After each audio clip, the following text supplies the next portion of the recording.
back, Aces, to another X-Wing Battle Report. I'm Brian. And I'm Ethan. And today I'm squaring off against Matt. A lot of practice. Yeah. And today Froome is flying his rendition of the old Biggs Walks of Dogs list. He's got Biggs with R4D6, integrated Astromech, and 2 Blue Squad B-Wings with fire control systems, as well as 1 Gold Squadron Y-Wing with Stress Spot, and the TLT with Title. And Brian is flying a fairly standard A-Wing Crackshot Swarm with Adaptability, the Chardaan Refit Title, and Autothrusters. It's not a bad little fleet. I think Adaptability really makes it a lot stronger than it used to be. Yeah, certainly. We've played around with the 5 A-Wing list a few times in a couple different renditions, and I kind of wanted to try this one. So the A-Wing is such an interesting platform. It's you really want to make it work, and these kind of swarmy lists of like 5 rebel ships, it really feels good to play those. I think you feel like you're really commanding a squadron of fighters. Yeah. When otherwise you might get a little used to the whole 2-ship or maybe 3-ship medley. Yeah, most of the time you only see A-Wings like as a single one-off, go out there and be a blocker with a few aces. Occasionally you'll see a Jake. Yeah. Which always makes me smile. I love the named Jake. A-Wings are great. Jake is just amazing. I think all the named A-Wings are really, really good. Here I think we have a slight error on Brian's part. I was probably super hungover. But it actually brings up a point that A-Wings, you would think A-Wings would not have trouble flying in formation with each other, but they're just so fast, and the restrictions on that speed really does... I see a lot of A-Wing players bumping, even very, very experienced pilots bumping a lot, because they're just a little difficult to handle.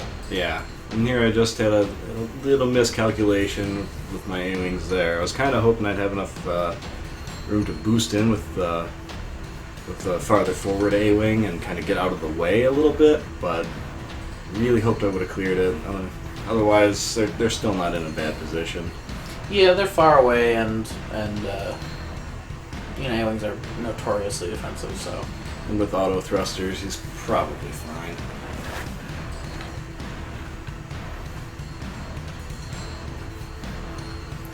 Here we got the opening shots on Biggs. I think the real unfortunate part for Froome here is that Biggs can be seen by all 5 ships. And you might think that that's really what Biggs is there for, but this kind of chip damage is just deadly to Biggs. Especially with the crack shot. I mean, if you get 1 or 2 evades, I mean, with crack shot you're still getting damage through when you want to get it through, Yeah, and I think integrated helps a lot, but it's just not enough in the face of consistent damage coming Biggs' way. I really like the Astromech on Biggs. It really paid off a lot in some of the other games I've seen Matt fly this list out. I think it's a great choice. I think it's kind of been ignored since it came out. People were like, "Oh, this is kind of useless," but Froome made a great decision to use it on Biggs. It really helps when one of those like Phantoms or something like that comes in with a big, huge dice attack, and it keeps Biggs alive. But in this case, against 2 dice attack where you're really only doing 1 damage, it just doesn't help. Yeah. But I mean, as a 1-point Astromech, you're getting the integrated Astromech on top of it. I mean, it's I definitely think straight it's the best value. choice. I think it's the best choice, and there's none of the other 1-point Astromechs compete really. Yeah, and that one is when there are 3 or more uncancelled hit results, you can take stress tokens to reduce the number of hits down to 2. So really helpful. I've seen him use it against like Brobots with the heavy laser cannons, and it just gets so annoying. You pile up a lot of stress on Biggs, but he really just doesn't care, and the B-Wings are just doing work. Yeah, he's not there to be doing actions to kill things. He's there to absorb fire, and when you can reduce the enemy's ability to kill you instantly outright, that's pretty good. Mm-hmm. And 5 A-Wings only having to blow 2 crack shots to take down Biggs there. It is pretty lucky.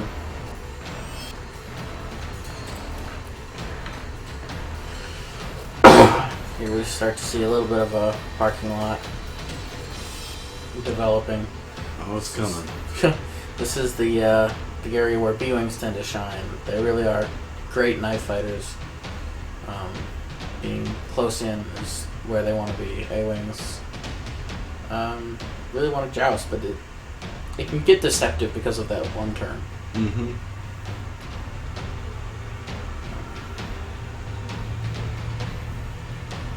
It's something I think I want to work on more as a player. I want to work on disengaging and then re-engaging.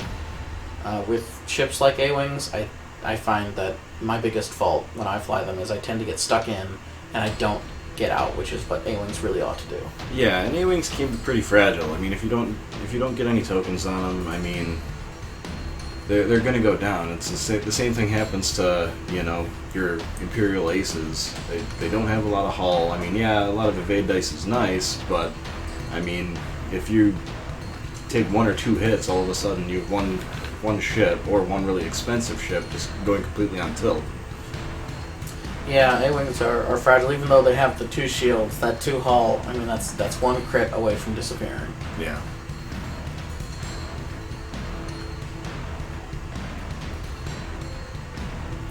But I think this also kind of demonstrates that A-Wings, that 2 attack is a little deceptive. Here they are in that range 1 situation.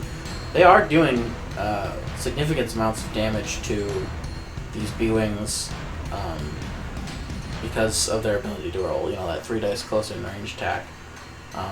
B-Wings just don't have the defense to kind of withstand that. We're seeing a lot of damage here, and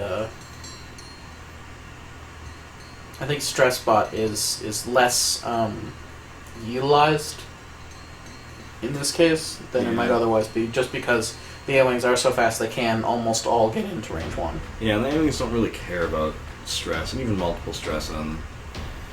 It really doesn't shut them down at all. Yeah. I mean, their attack is so low anyways that... The Stress Bot is great for... It's just great denial. I mean, anybody flying Imperial Aces or, you know, some strong Rebel Aces, they all of a sudden see Stress Bot, and it just can completely change the game state on the board and just where Stress Bot is pointing. And any, like, Atani Mind Link lists, gotta be wary of a Stress Bot. Yeah. I haven't seen too many Mind Link lists yet. I haven't really played around too much with it. I think it's a really strong card, but it is very vulnerable to Stress Bot.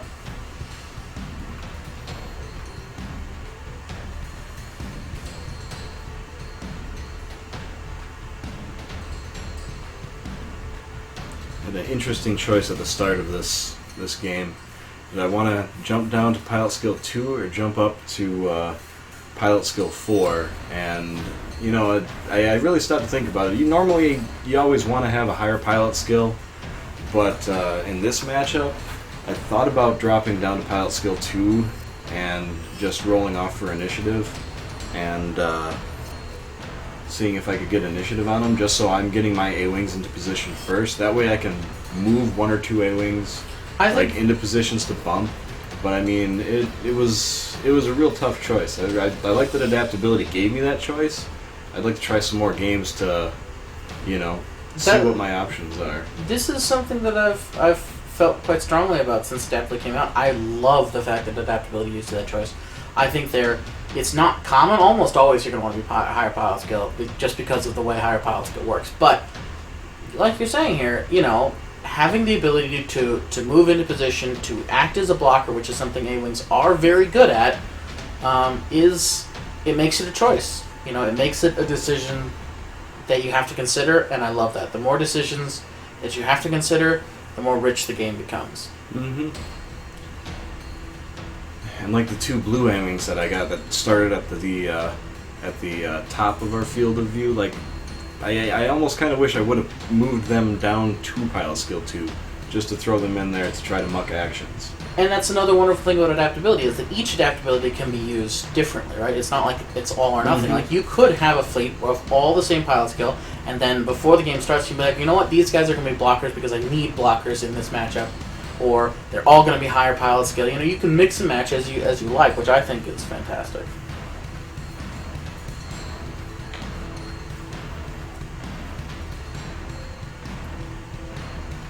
Here we can see some of that vaunted maneuverability from A-Wings, even if it is coming at the cost of some bumping. Yeah, at this point I was more worried about getting shots in than bumping and taking actions. Taking 4 dice from a B-Wing is pretty significant, but felt there was a pretty fair chance that if I lost one A-Wing, I'd be doing significant damage to at least one of his B-Wings. Otherwise, I could have opted to move the farther back A-Wing first, and then just boost out of arc. But it still leaves the other guy just kind of out in the open. I think that's the game with A-Wings is you are called upon to sacrifice them. They are glass cannons, and they're, in a lot of ways, their purpose is to die. Yeah. If they can get their attack off and do some damage and then die, that's fine. You are going to lose A-Wings, and it's something you have to recognize. I think there is an understandable desire to keep everything alive, but A-Wings have trouble with that. Yeah. And I think if you can set up a sacrifice, it actually works out better for you. Yeah.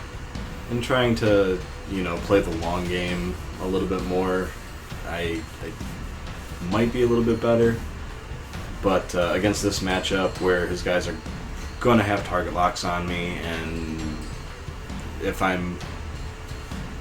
B-Wings are really maneuverable, so if I do spread out and fan out all of my A-Wings and then attempt to bring them back in, he's going to be able to line up his shots as well. So I'm really just trying to take shots as I can, when I can, to do as much damage as possible, and 2 or 3 A-Wings left should be able to take out a B-Wing and a loaded up stress bot. Yeah, I think, you're still at a ship lead, and right now, this is the turn when the B-Wings are going to be at their least maneuverable thanks to that K-turn.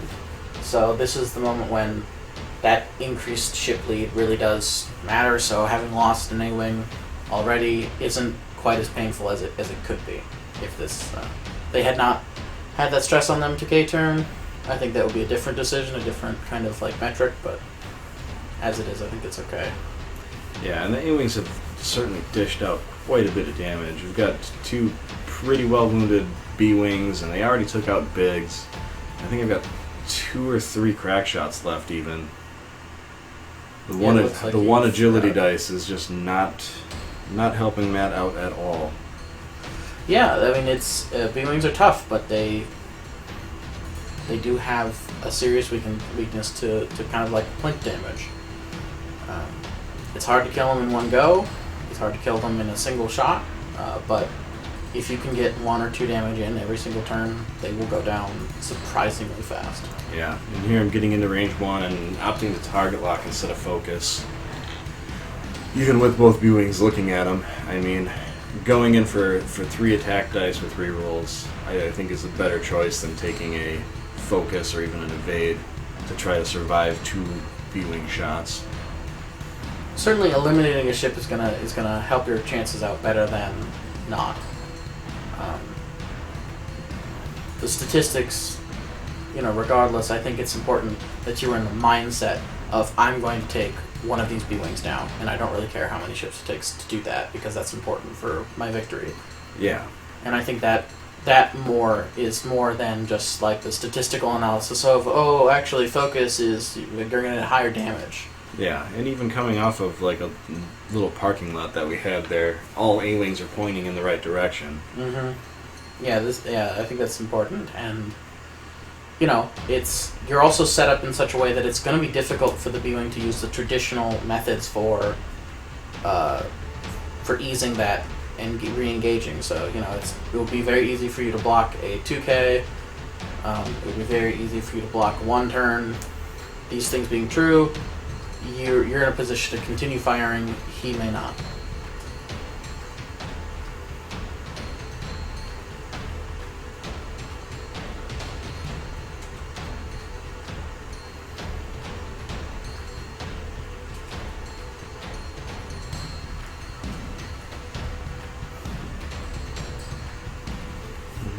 Stressbot desperately trying to be relevant again. That is the danger of Stressbot, especially against these hyper maneuverable kind of A-wings. It's just you really only get maybe the one engagement. Yeah. And I think in this case it just came at a really bad time for Stressbot because there just wasn't the kind of targets to be able to load up on stress the way Stressbot wants to. One stress for an A-wing is just not significant control. Yeah, and even 2 stress on just a base A-wing. I mean, they really don't care. They're going 5 forward, clearing 1, maybe getting out of range or out of arc. This is a really close but excellent maneuver here. Being able to be just right there. This is bad for that B-wing. Barely making that straight maneuver. Yeah, 3 A-wings pointed the right direction. 2 of them having target locks or really anything. You've got major problems on your hands.